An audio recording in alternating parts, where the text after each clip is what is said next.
we move the bullshit forward by participating in the bullshit, and don't want to call it bullshit when we smell the bullshit, even though it smell and tastes like the bullshit. Yeah, let me get on there. Because my relatives, my uncles and grandfather, and even my daddy was in the Navy. Found that shit out. I bet he would. I got a brother, 100% Filipino. Well, he 50%. Mama 100% Filipino. I don't even know.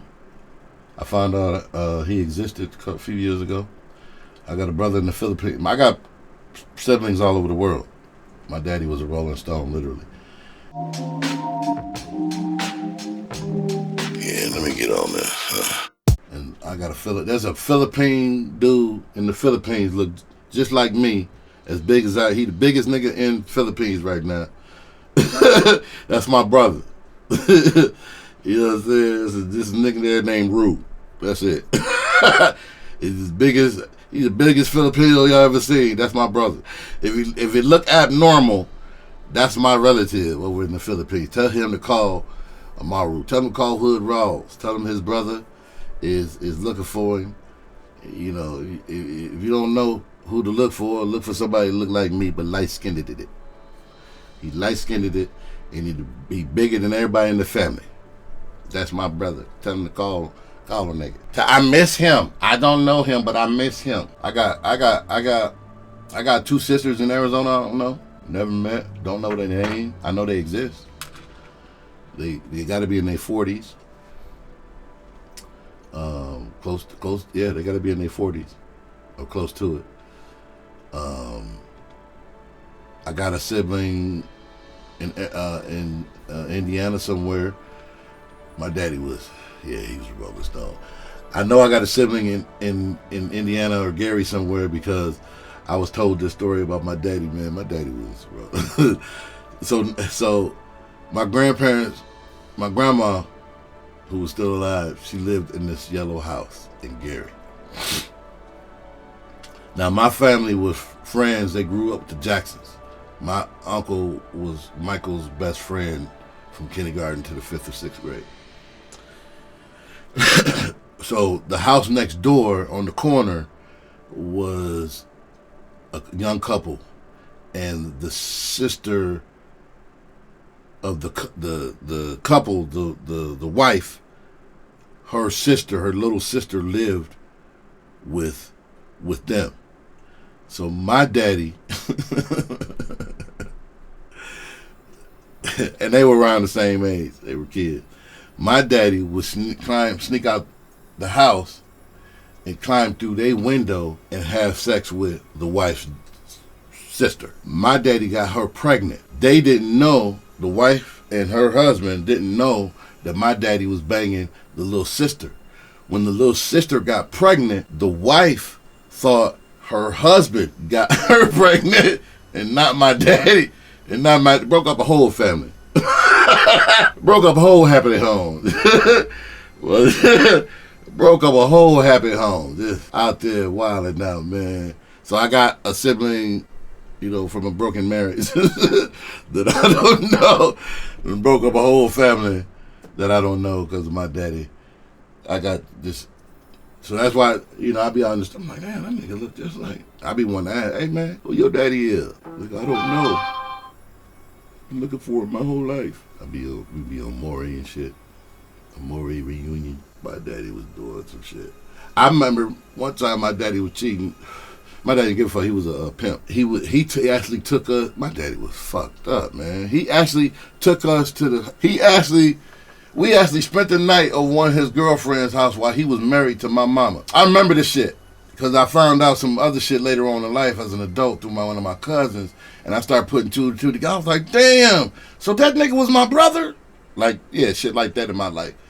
So my daddy, one time, just one weekend, we went from the house, me and my little brother, we went from the house on Rose Street in Kalamazoo to the corner of Douglas and North Street where the fire station is, or it was a fire station. I don't know if it's still there.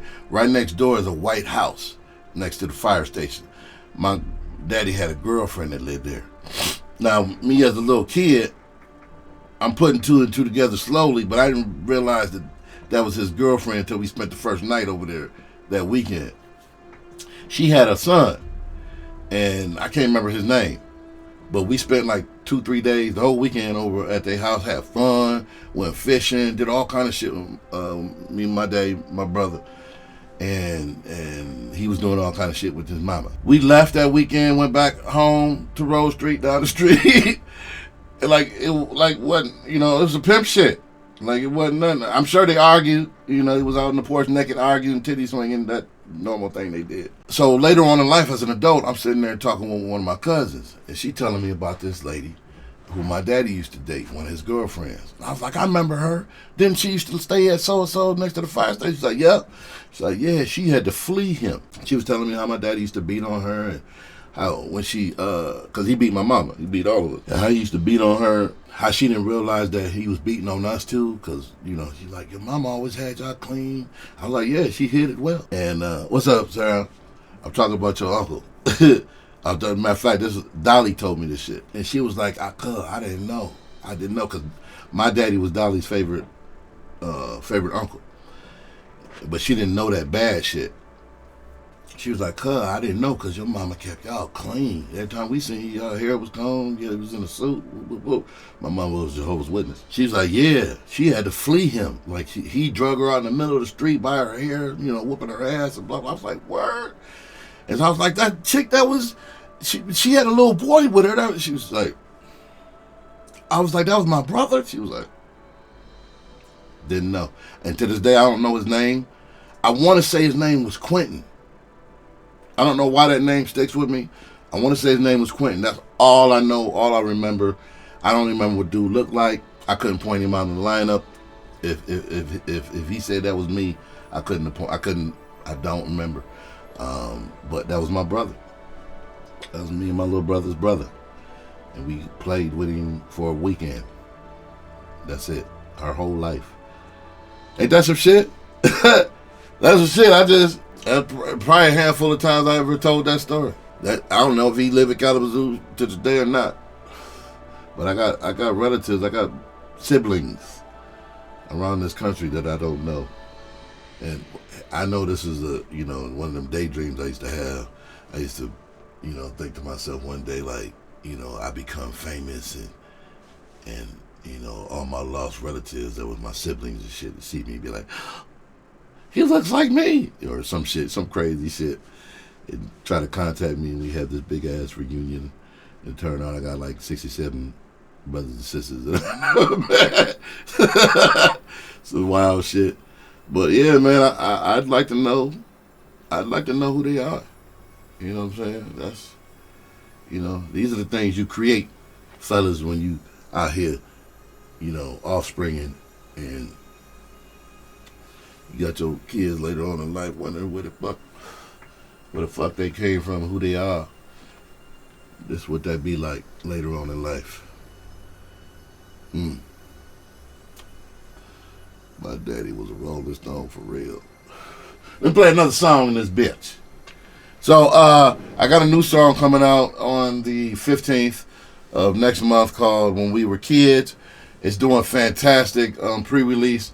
I got a music video for it. The music video got, right now, and it's only been out for a week, the music video has got 469 views to date. There was no advertisement on it.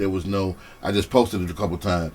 And it wasn't I put it out as the premiere of this music video being the 30th of this month, but actually the link that I put out was the actual video. I thought that they were going to create a preview of the video and say, hey, this is coming out June 30th, but it wasn't that, it was the actual video. The video that I was talking about that's going to premiere on the 30th is the same video, but on Vivo. But it turns out that it premiered the day and I didn't pull it down, I just left it, and it's doing fucking good. I got 2 other videos on the same channel, and their numbers are like under 40. And this is 469 and going. Every time I click on it, another 10, 20 views. and I haven't done any kind of advertisement. But the feedback that I've been getting has been fantastic. The song itself, again, comes out. It'll be on all streaming platforms on the 15th of next month. But you can buy it on Bandcamp. Look under Hood Rawlz. It's called When We Were Kids. It's a personal story, personal song that is resonating with people.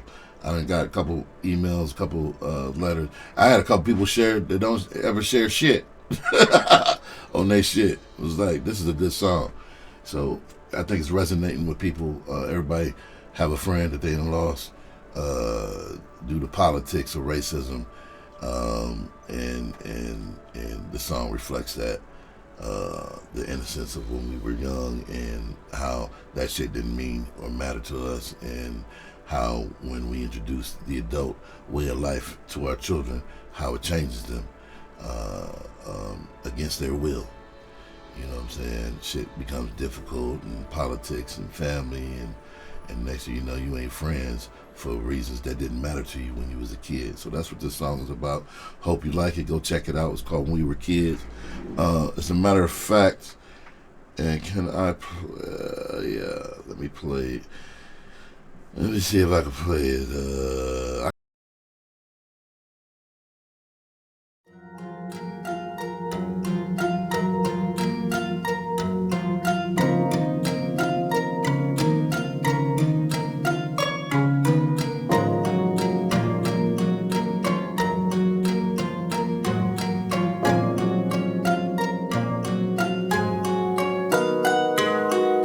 That was my man's. I miss that dude. Although he's still alive, society took my guy. Listening to the wrong shit, I'm totally pissed. We could've did some things with my white boy Rick. He will be missed. Him in the past tense.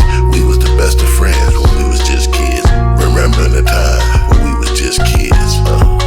When we was just kids. When we was just kids, I was motivated. Cold than a motherfucker, but very creative.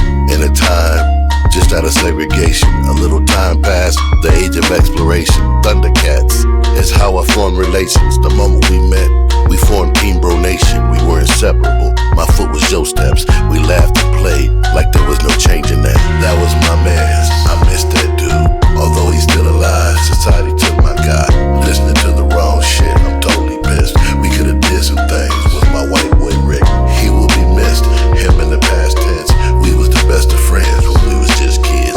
Remembering the time when we was just kids. When we was just kids. When we was kids, my name was Mud. I really didn't have any friends until I met Cud. He was cool as fuck. He didn't judge. We at camp, white dude tried to mean Mud. He chuckled. I laughed too. That shit was funny. And we was cool. We did everything together. He had a sister too. We shared the same cabin. Not with her, but dude. We learned how to shoot guns. We did white people shit. That shit was dope. He lived on a lake and shit. All I had to offer was my loyalty. He didn't care. His parents just spoiled me. Coming from a foster home, that shit was royalty. I couldn't believe the life he lived. I was like, more please. Every summer was a miracle. We would see each other and just kill it, bro. That was my man's. I miss that dude. Although he's still alive, society took my guy. Listening to the wrong shit, I'm totally pissed. We could've did some things with my white boy Rick. He will be missed. Him in the past tense. We was the best of friends when we was just kids. Remembering the time when we was just kids. When we was just kids. When we was grown, you went to college. I still had your Ghetto Boy CD dropping knowledge. I was at the movies, trying to be a star, writing, acting, trying to play the part of. Went out west as a father, had some success, some failures. Came back home, I ran into your mother. She told me your actions was a bit undercover, that you changed and everything's about color. Your views are skewed and I'm no longer your brother. You've been brainwashed to believe none other than the lies conceived by the dumber. It's me, dude. Just speak to me. What happened? What would make you relinquish me? Remember camp? How we had fun? And you believed in me when we was young? That was my man's. I miss that dude. Although he's still alive, society